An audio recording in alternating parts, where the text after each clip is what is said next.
Έκλεισα τα μάτια.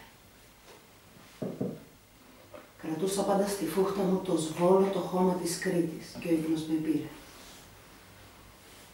Ο ύπνος με πήρε και είδα όνειρα. Ξημέρωνε, λέει. Ζυγαριάζονταν από πάνω μου αυγερινός. Έτρεμα, έλεγα, τώρα θα πέσει. Κι έτρεχα. Έτρεχα ανάμεσα στα έρημα άνυδρα βουνά ολομόναχη. Πέρα στην Ανατολή πρόβαλε ο ήλιος. Δεν ήταν ήλιος. Ήταν ένα μπρούτσινο ταψί γεμάτο κάρβουνα αναμένα. Ο αέρας χοχλάκιζε. Κάπου μια σταχτιά πετροπέρδικα πετούσε από το βράχο. Τίναζε τα φτερά της και χαχάριζε. Κακάριζε και με περιγελούσε. Ένα κοράκι σε ένα αναγύρισμα του βουνού τινάχτηκε ως με είδε.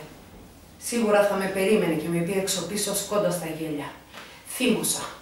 Έσκυψα, πήρα μια πέτρα να του την πετάξω. Μα το κοράκι είχε αλλάξει κορμί. Είχε γίνει ένα γεροντάκι και μου χαμογελούσε. Τρόμος με κύριεψε και άρχισα πάλι να τρέχω. Στρούφιζαν τα βουνά, στρουφιζόμουν κι εγώ μαζί τους. Όλο ένα εκεί κλειστένευαν. Με πιάσε ζάλι, χοροπηδούσαν γύρω μου τα βουνά. Ένιωσα ξαφνικά. Δεν ήτανε τούτα βουνά. Ήταν τα πολυθώματα προκατακλυσμιαίου εγκεφάλου. Και μαύρος θεόρατος σταυρός ήταν καρφωμένος δεξά μου, αψηλά σε μια πέτρα. Και απάνω του ένα θεριακωμένο μπρούτζινο φίδι σταυρωμένο. Αστραπή έσκησε το μυαλό μου. Φώτισε γύρω μου τα βουνά. Είδα. Είχα μπει στο φοβερό στροφιχτό φαράκι που είχαν πάρει τώρα και χιλιάδες χρόνια οι Εβραίοι με το Γεχοβά μπροστάρι, φεύγοντας την ευτυχισμένη παχιά γη του Φαραώ. Το φαράγγι ετούτο στάθηκε το πύρινο εργαστήριο που πεινώντας, διψώντας, βλαστημώντας, σφυροκοπήθηκε η ράτσα του Ισραήλ. Τρόμος με κυρίεψε. Τρόμος και χαρά μεγάλη. Ακούμπησα σε ένα βράχο να καταλαγιάσει το στροβίλισμα του μυαλού μου. Έκλεισα τα μάτια και ολομεμιάς τα πάντα γύρω μου αφανίστηκαν. Ένα ελληνικό ακρογιάλι απλώθηκε μπροστά μου. Θάλασσα σκούρα λουλακιά. Κόκκινη βράχη. Και ανάμεσα στους βράχους η χαμηλή μπασιά κατασκότεινης σπηλιάς. Ένα χέρι τινάχτηκε μέσα από τον αέρα. Σφήνωσε στη φούχτα μου ένα βαδί αναμένο. Κατάλαβα την προσταγή. Έκαμα το σταυρό μου, τρύπωξα μέσα στη σπηλιά. Γύριζα, τσαλαβουτούσα σε μαύρα παγωμένα νερά. Κρέμουνταν πάνω από το κεφάλι μου ογροί γαλάζιες σταλαχτίτες. Ασκώνονταν από τη γη γιγάντιοι πέτρινοι φαλοί που στραφτάλιζαν και γελούσαν στη δαδίσια αναλαμπή. Ήταν η σπηλιά ετούτη το θικάρι μεγάλου ποταμού και το είχε παρατήσει αδιανό γιατί άλλαξε μέσα στους αιώνες πορεία. Σούριξε το προύτσινο φίδι, θυμωμένο. Άνοιξα τα μάτια. Η ζάλη είχε κατασταλάξει. Τα πάντα γύρω ακινήτησαν. Φωτίστηκαν. Κατάλαβα.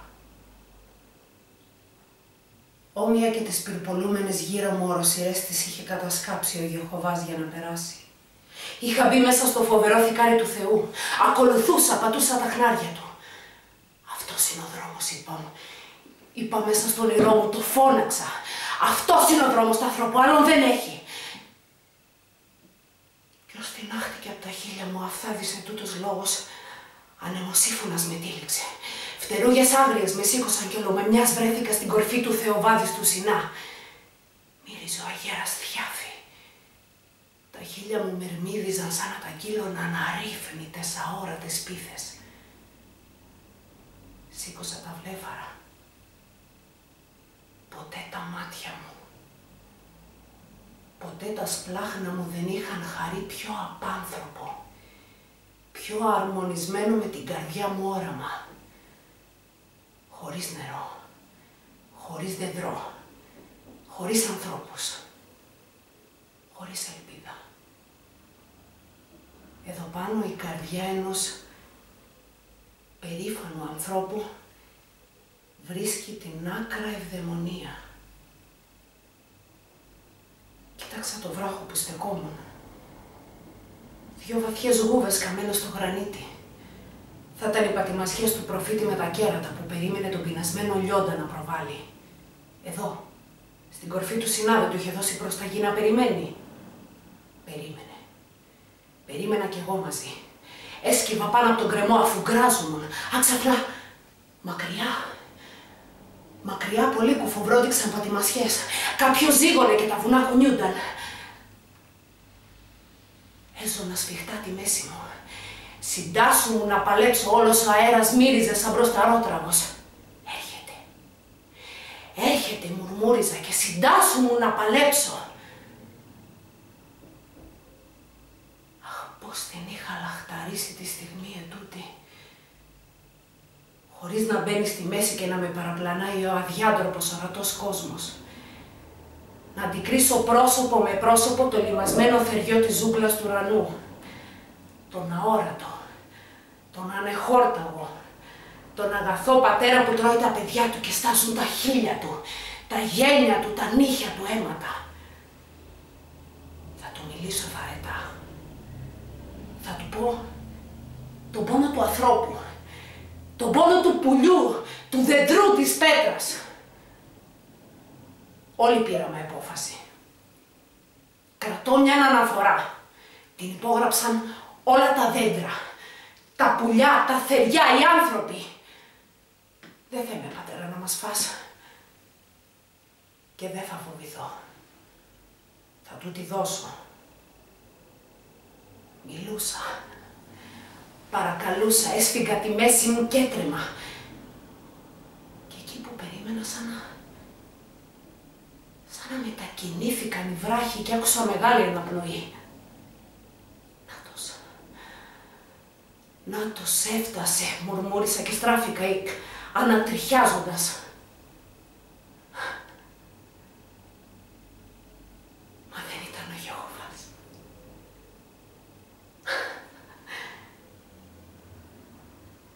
Δεν ήταν ο Γιεχόβας. Ήσουν εσύ, παππού, από το αγαπημένο χώμα της Κρήτης και στέκωσουν μπροστά μου άρχοντας αυστηρός.